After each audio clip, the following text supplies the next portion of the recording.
અને અમારે તો અમારા હકનો પૈસો જોઈએ છે, અમારે કઈ વધનો પૈસો જોઈતો નથી। પણ એક દિવસ તમે એક વખત આવીને તમે એક જ દિવસ તમારા બૈરોને અમારા ખેતરમાં સાર વાઢવા મોકલો દાંતરડું લઈને કે સાર કેવી રીતે વઢાય છે, ગાયોને સાર કેવી રીતે નખાય છે, એનો વિચાર કરો।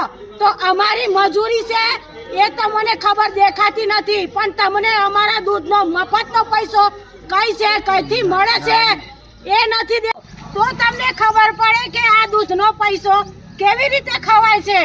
દૂધનો પૈસો ખાવો એ કોઈ જેવી તેવી વાત નથી। દૂધનો પૈસો ખાશો તો તમારું નખો તો જશે જ, અમે તો છોડી દેશું પણ ઉપરવાળો ભગવાન નહીં છોડે। ગાયોનું દૂધ મફત ખાશો તો ભગવાન શંકર નહીં છોડે, એટલું યાદ રાખજો। શું કે અમારો નફો તમારો ખોટો જોઈતો નથી, પણ અમારા પસીનાનો જ પૈસો જોઈએ છે।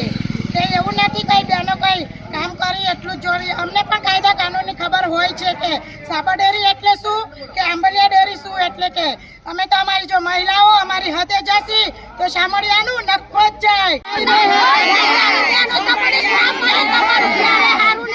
એટલું જ કહેવા માંગુ છું કે 25% નફો હોય તો બહાર પાડજો, અને કે આંદોલન ચાલુ જ રહેશે અને હંમેશા ચાલુ જ રહેશે। તમને તો મફતનો પૈસો નહીં ખાવા દઈએ, અમે નહીં ખાવા દઈએ મફતનો પૈસો।